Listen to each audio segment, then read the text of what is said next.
El tema que vamos a ver es acerca de la terapia miofacial. Vamos a empezar por describir qué es la fascia y las estructuras que la componen. El sistema facial del organismo va a formar una ininterrumpida red que de diferentes modos va a controlar todos los componentes de nuestro cuerpo. No solo es posible mantener un cuerpo saludable sin que exista un sistema facial saludable. Este sistema debe encontrarse en equilibrio funcional para asegurarle al cuerpo un desenvolvimiento óptimo en sus tareas.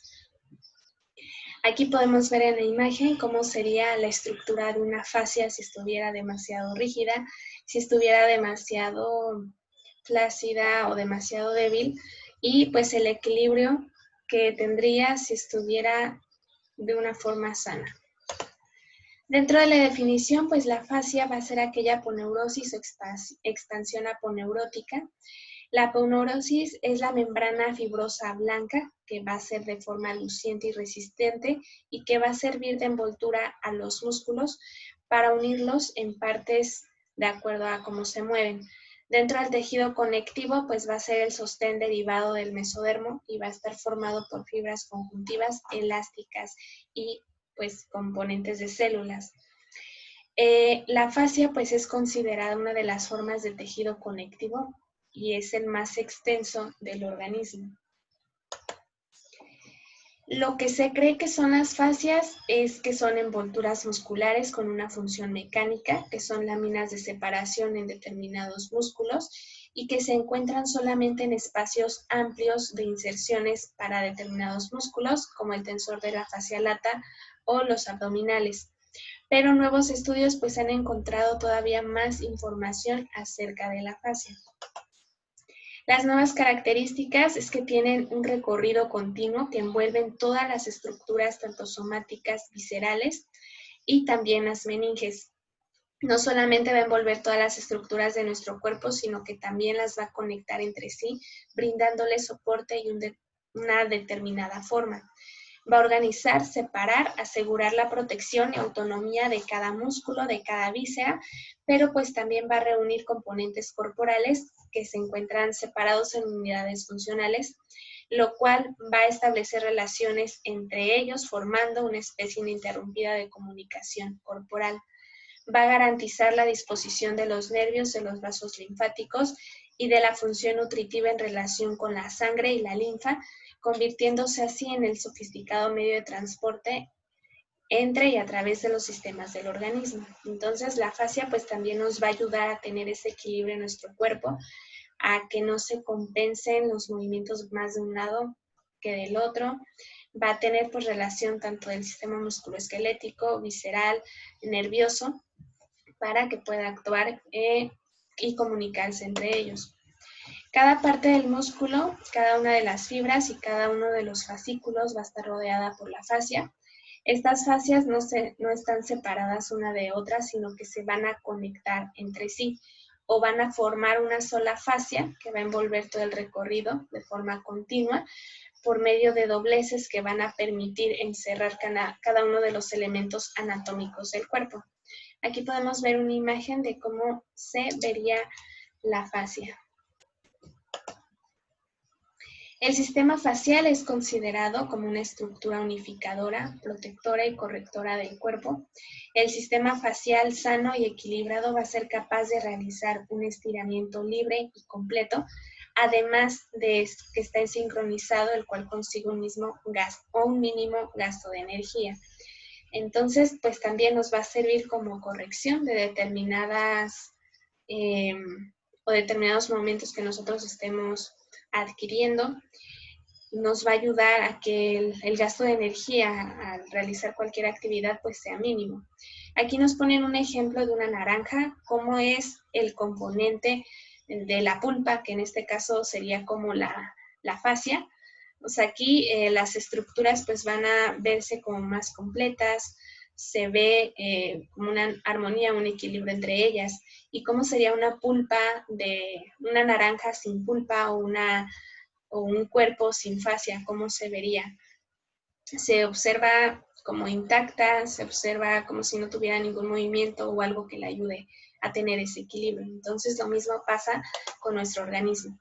Dentro de las fases, las bases anatómicas de la fascia, el sistema facial va a estar compuesto por una unificación estructural y funcional del cuerpo. La continuidad no solo debe enfocarse en los músculos, articulaciones y huesos, sino también habla de una continuidad en función de la cavidad torácica, abdominal, pélvica, brindando también a estas pues soporte tanto de las vísceras, de forma de protección y conexión para el sistema también vascular, nervioso y linfático a lo largo del cuerpo. Entonces también en estos sistemas va a tener una gran relación, un aporte significativo la fascia. Dentro de la clasificación de la fascia vamos a encontrar la fascia superficial y la fascia profunda.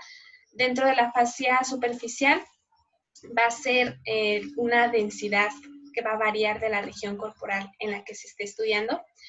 Por lo general es más densa en las extremidades y va a ser más laxa en la cabeza, en la nuca, en el tórax, en el abdomen, y va a ser mucho más fina en la región del perineo.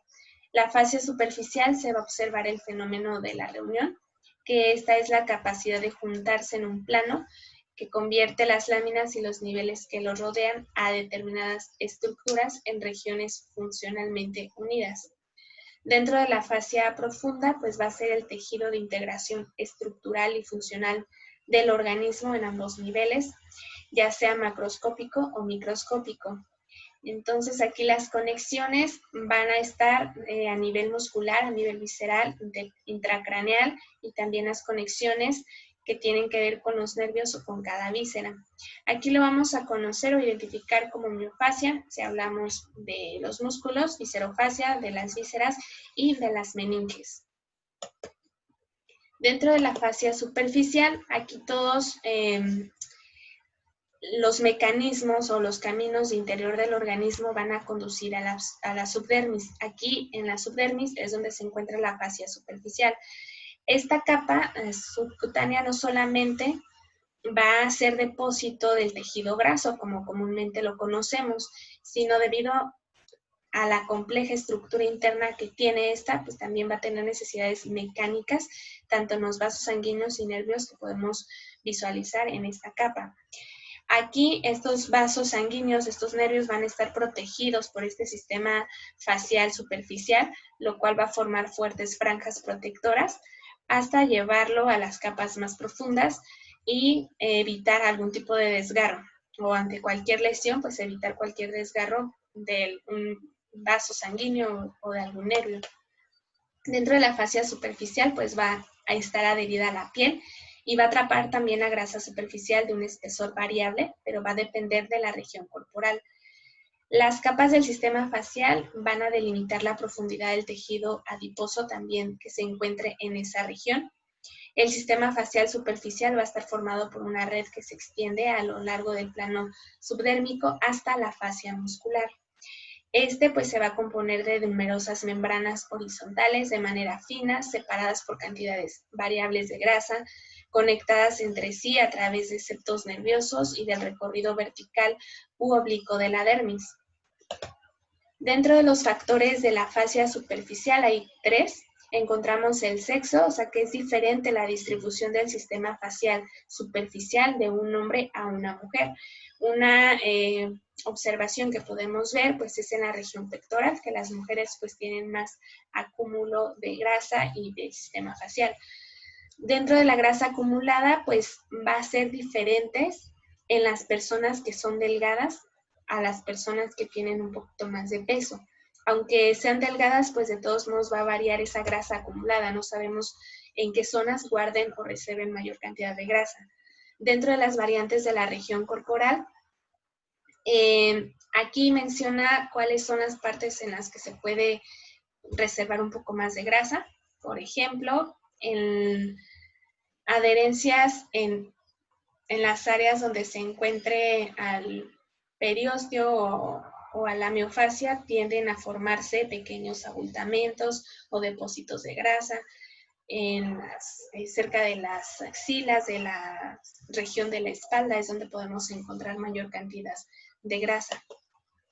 Dentro de las funciones que va a tener esta fascia superficial, pues va a ser esta función nutritiva, una función de soporte, también el acúmulo de grasas dentro del tronco y de las extremidades, nos va a permitir el sostén de la piel, a controlar el contorno tanto estático y dinámico, o sea, la relación de la piel, el tejido adiposo y la fascia superficial. Y este sistema pues nos va a proporcionar un soporte a las zonas que tienen mayor acumulación de grasa y por consiguiente un mayor peso, evitando así el traslado no deseado de las fuerzas a otras regiones anatómicas. Entonces, hablando de una persona con sobrepeso, la fascia nos va a ayudar a que exista ese equilibrio entre los movimientos que vaya a hacer su organismo, que no tienda a utilizar más el lado derecho que el izquierdo y que pueda ocasionar una descompensación, sino que va a trabajar con mayor fuerza, eso sí, en personas que tienen algún tipo de este problema. Los cambios favorables o desfavorables del comportamiento funcional, ya sea estático y dinámico, van a influir directamente en la mecánica del sistema miofacial, del sistema musculoesquelético, donde pues cada una se va a ver influida por otra. También va a ayudar a participar en el proceso de sudación, o donde nacen los capilares linfáticos. Nos va a ayudar a mantener esas conexiones a través de la fascia profunda, donde se van a encontrar agrupados ya los músculos y van a coordinar un poquito mejor los movimientos. Dentro del sistema superficial, de la fascia superficial sana, la piel puede moverse con mayor facilidad, o cuando vemos que nuestro sistema facial es sano, lo podemos visualizar por medio de esta técnica, de la movilización de la piel. Si hay un buen desplazamiento, si no lo hay. Dentro de las enfermedades, una de ellas, de la fibromialgia, el dolor miofacial pues va a ser de manera crónica. A estas personas recordemos que les duele todo el organismo. Y aquí lo que podemos observar en este tipo de pacientes es que la fascia va a estar adherida o no va a existir ese deslizamiento, ese desplazamiento de manera firme o de manera libre. Entonces, pues esta puede provocar alteraciones dentro de la fascia y son técnicas, o esta técnica la podremos aplicar en este tipo de pacientes. Dentro de la fascia profunda, esta va a estar constituida por un material más fuerte, más denso, que va a constituir que constituye a la fascia superficial. Aquí el grosor y la densidad van a depender de la ubicación y de la función que vaya a desempeñar en cada órgano. A medida que aumenta la exigencia de las necesidades mecánicas, se va a densificar también la estructura del colágeno. El colágeno, pues este va a ser su principal componente. Este pues se va a ubicar por debajo del nivel de la fascia superficial y se va a encontrar íntimamente relacionada o unida a ella a través de conexiones fibrosas. El sistema facial profundo va a ayudar de soporte, va a rodear, va a asegurar la estructura y la integridad del sistema muscular, del sistema visceral, articular, óseo, nervioso y vascular. El cuerpo pues va a utilizar la fascia profunda para separar los espacios corporales grandes o pequeños, por ejemplo, hablando de la cavidad abdominal, que va a cubrir estructuras como más grandes. También ayuda pues a protegerlas y a darles esa forma. La miofascia, la anatomía lo va a considerar como uno de los componentes auxiliares de control del movimiento para conseguir un funcionamiento apropiado del sistema muscular del cuerpo. Aquí se considera que el recorrido de las fibras de la fascia va a ser generalmente de forma transversa, que es el recorrido o de manera transversa a las fibras musculares, pero pues también va a variar dependiendo si existen recorridos de forma obliqua o de forma de arco, así van a estar también de forma transversa. Durante la contracción muscular, la fascia va a definir la posición de las fibras musculares o de todo el músculo para una función adecuada. También va a asegurar la posición de los tendones y los fija en relación con el hueso. Entonces, no solamente tiene que ver el músculo, el tendón, el ligamento para realizar una contracción muscular adecuada, sino que la fascia también nos va a ayudar a realizar esta función de manera exitosa y a evitar mayor gasto de energía.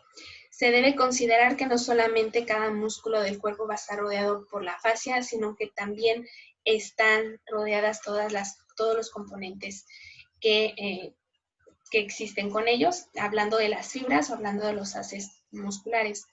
La conexión funcional va a estar representada por una estructura muy compleja y va a implicar diferentes subestructuras, o sea que también se va a encontrar en la unión músculo-tendinosa, en el tendón y la inserción del tendón con el hueso. Dentro de la unión músculo-tendinosa, aquí la principal característica es la transmisión de una fuerza contráctil.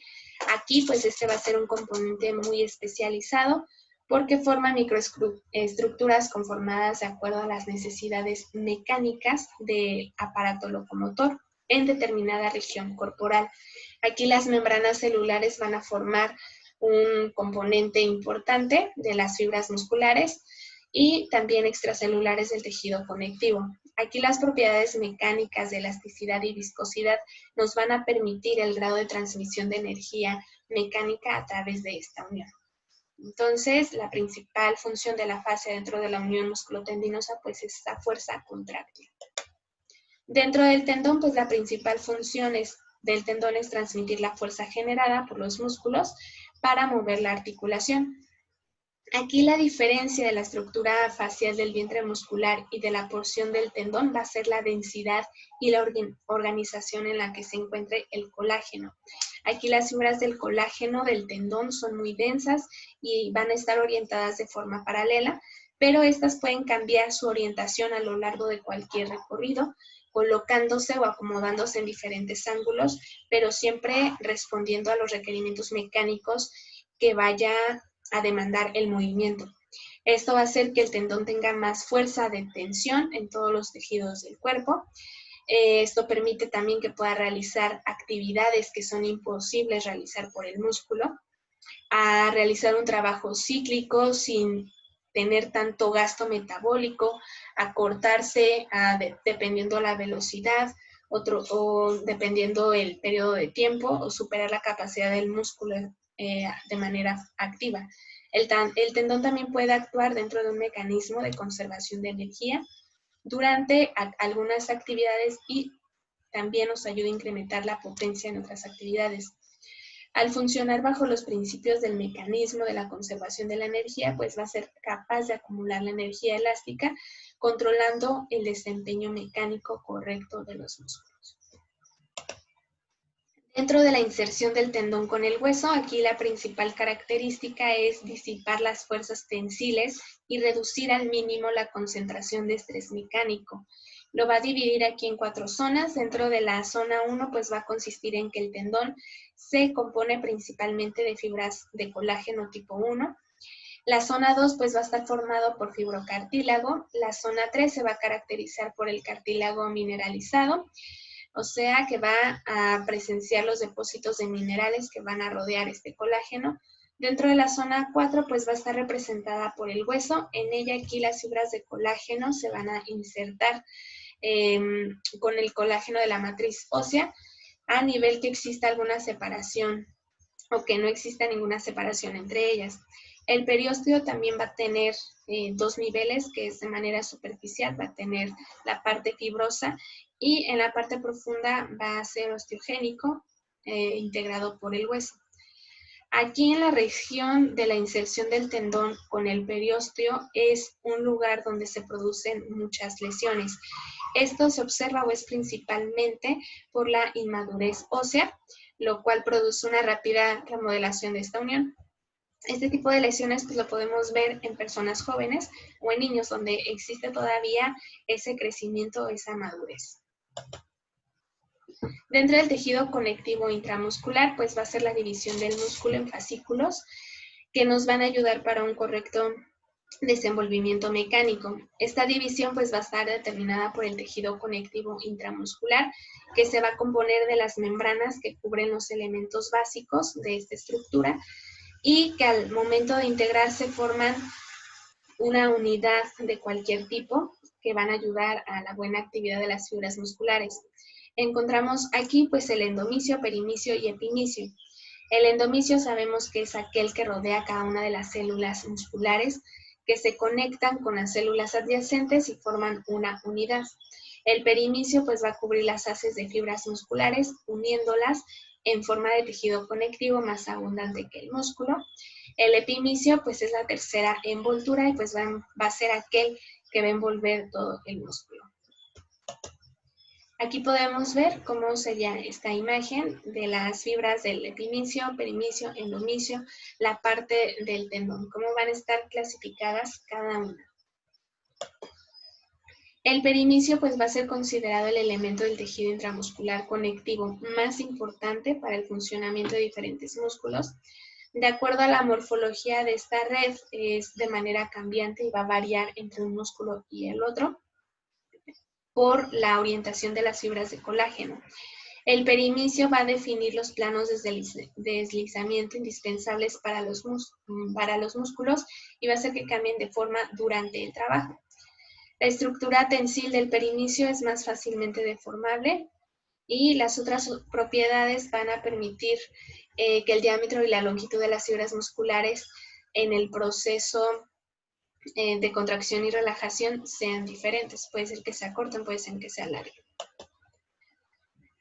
Aquí, al considerar que el músculo es un tejido contráctil que permite al cuerpo realizar distintos tipos de movimiento desde un punto de vista biomecánico, se debe considerar entonces a la fascia como ese tejido conectivo intramuscular y a las fibras musculares como esa unidad funcional, ya que por una parte cada contracción muscular va a movilizar o también va a involucrarse el sistema facial.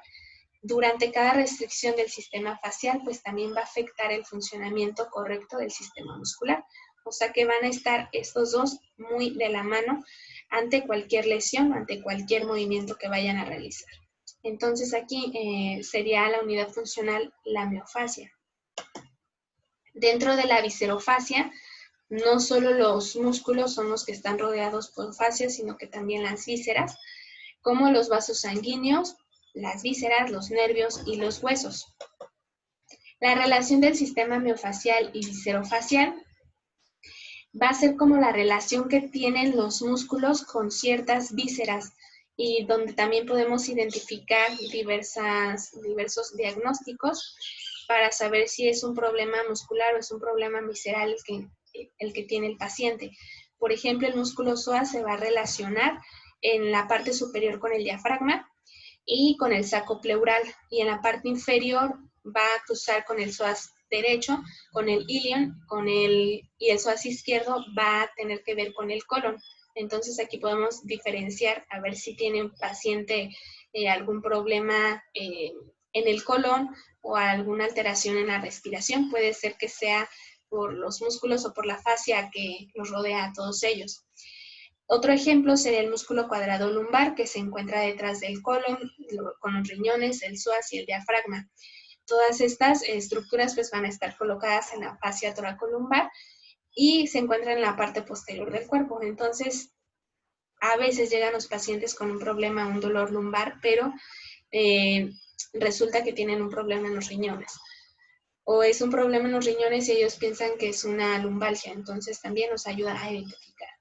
Los riñones van a estar rodeados por la fascia renal, que está integrada en la parte posterior con el psoas y con las vértebras o discos lumbares, y en el recorrido superior van a continuar con parte del diafragma.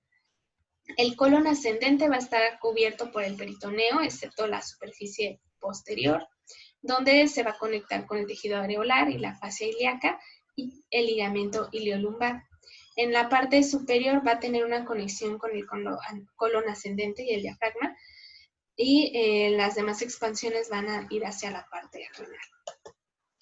Aquí se puede afirmar que no es posible la realización de un movimiento sin la participación activo-pasiva de la viscerofascia y el análisis de los movimientos corporales, ya que debemos integrarla a la acción de la ininterrumpida red de la fascia del cuerpo. Entonces, pues no solamente la fascia se va a mover con los músculos, sino que también al realizar algún movimiento facial vamos a involucrar también la fascia de las vísceras, o las vísceras también se van a ver involucradas durante este proceso. Dentro de la microestructura facial, el sistema facial no es solamente un sistema inerte que dependa tanto del comportamiento mecánico o de los estímulos que tenga el sistema muscular, sino que revela que dentro de la microestructura facial tiene vida propia, o sea que tiene la capacidad para desarrollar las propias reacciones, propios movimientos, por la presencia abundante de esta red nerviosa que contiene y de las células musculares lisas. El sistema facial va a estar inervado y va a poseer una densa población de mecanorreceptores. Va a tener receptores de Golgi, que solamente el 10% se van a encontrar en los tendones y el 90% restante se encuentra en la porción muscular de la unión músculo-tendinosa, en las cápsulas articulares y en los ligamentos de las articulaciones periféricas. Dentro de los mecanorreceptores faciales que encontramos son los corpúsculos de Pacini, los cuales van a ser sensibles a las vibraciones rápidas y al tener la capacidad de una respuesta dinámica, estos receptores pues van a ayudar a reaccionar o aplicar las técnicas de manipulación con un impacto o con técnicas donde tengan este tipo de vibración. Dentro de los corpúsculos de Ruffini van a responder a aquellos impulsos que sean de forma lenta y a las presiones que sean de forma sostenida. Se van a activar con aplicación de las técnicas profundas sostenidas aplicadas a los tejidos blandos y disminuyen la actividad del sistema nervioso simpático, lo cual va a provocar un efecto relajante. Dentro de los receptores musculares intersticiales o las fibras sensitivas de tipo 3 o tipo 4, ya sean mielínicas o desmielinizadas, los receptores más abundantes que van a transmitir la información sensitiva al sistema facial van a estar involucrados con el sistema nervioso central. Solo el 10% van a ser del tipo 3 y van a estar compuestos de mielina, y el 90% van a ser receptores desmielinizados y mecanorreceptores que responden tanto a la presión y a la tensión mecánica. Entonces nosotros al realizar algún tipo de liberación miofascial, pues van a estar siempre en contacto este tipo de mecanorreceptores, los cuales nos van a ayudar a actuar sobre el sistema nervioso, a disminuir el dolor o a producir ese efecto de relajación. Dentro de la musculatura de la fascia, pues se encuentran o son células musculares lisas de forma aislada, que contienen miofibroblastos con cantidades considerables de terminaciones nerviosas autónomas. Esto es algo muy importante, ya que permite pensar que no solamente la fascia se ajusta a la demanda de las propias tensiones, sino que también se adapta activamente. ¿Qué es lo que pasa muchas veces con los pacientes? Por ejemplo, si tuvo una fractura de tobillo, el paciente, todo lo que vaya a realizar después, ya sea que cambie la marcha, que cambie la forma de correr, de pararse, de caminar, todo esto va a hacer que la fascia pues se adapte a ese nuevo movimiento. Tal vez si el paciente claudica, la fascia se acopla a esa claudicación, pero posteriormente va a causar daños más adelante. Puede ser que ese paciente tenga demasiado dolor en otra parte del cuerpo, ya sea que lo tenga en el hombro, en la columna, pero pues es debido a este ajuste que tuvo la fascia.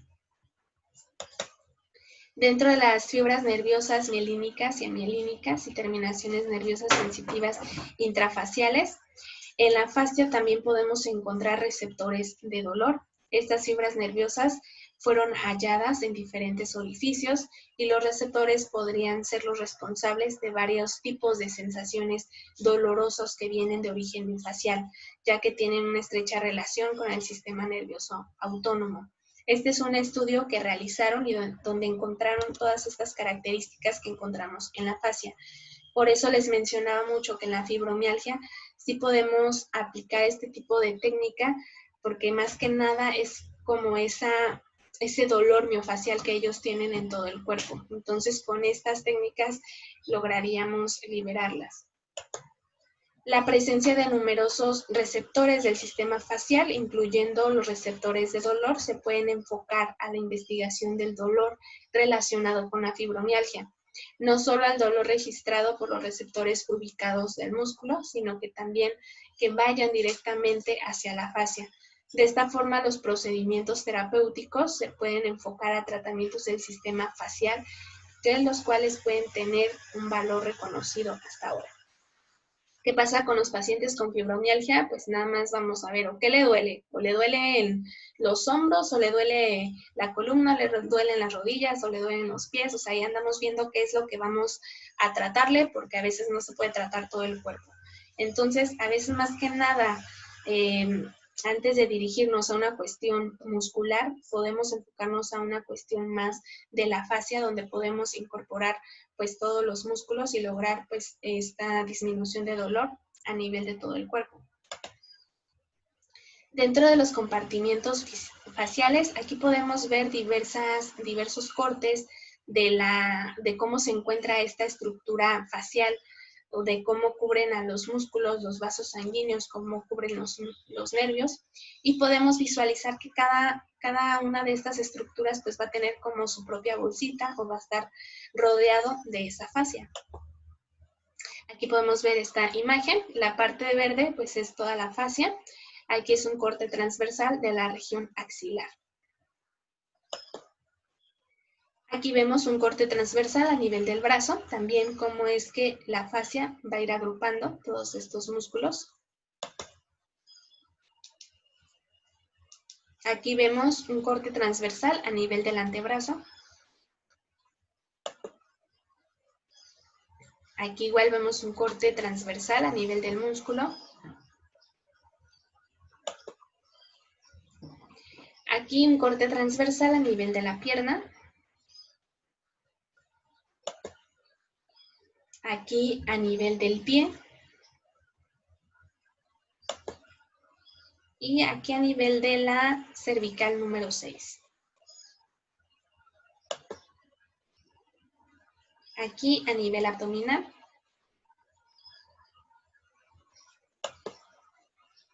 Dentro del tejido conjuntivo y el sistema nervioso, el comportamiento del sistema facial va a estar íntimamente relacionado con la fisiología del sistema nervioso. Aquí el tejido conectivo que va a rodear todos los componentes va a ayudar a brindarles protección mecánica y asegurando tanto la estabilidad de desplazamientos laterales. Y pues encontramos tres estructuras: el epineuro, perineuro y el endoneuro. El perineuro va a estar constituido por la capa más externa y está formado por 7 a 8 capas de células fibroblásticas que atraviesan los elementos vasculares y que forman una red capilar especializada alrededor de todas las fibras nerviosas. El epineuro va a formar una estructura más interna, es un tejido laxo que va a estar distribuido entre varios fascículos, va a tener una capacidad protectora contra cualquier microtraumatismo. Y el endoneuro va a estar constituido por el tejido conectivo intrafascicular y cumple una función protectora y nutricional. Aquí las terminaciones nerviosas sensitivas van a estar ubicadas en el tejido conectivo de las envolturas musculares, tendinosas, ligamentosas, en los órganos internos y en los vasos sanguíneos. El sistema nervioso pues va a estar integrado en todos sus niveles por la estructura y función, desde los nervios periféricos hasta el sistema nervioso central. El nervio periférico va a tener propiedades visoelásticas que le van a permitir adaptarse a cualquier tipo de tracción y a recuperarse después de que haya tenido alguna fuerza excesiva.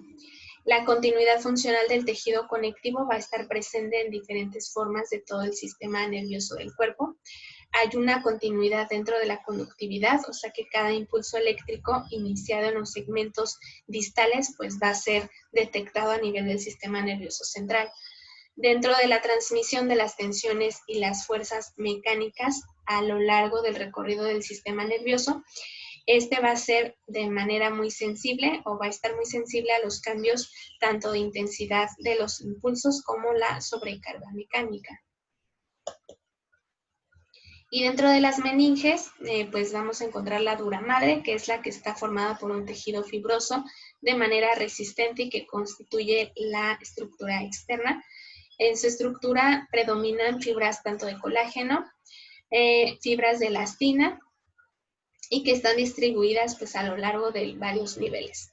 Dentro de las membranas que podemos observar es la tienda del cerebelo, que es la que va a separar el cerebelo del cerebro, el haz del cerebelo que va a dividir al cerebro en dos mitades, la tienda de la hipófisis, que va a ser la forma del tabique de desplazamiento horizontal por encima de la silla turca, que también tienen que ver pues con la relación facial.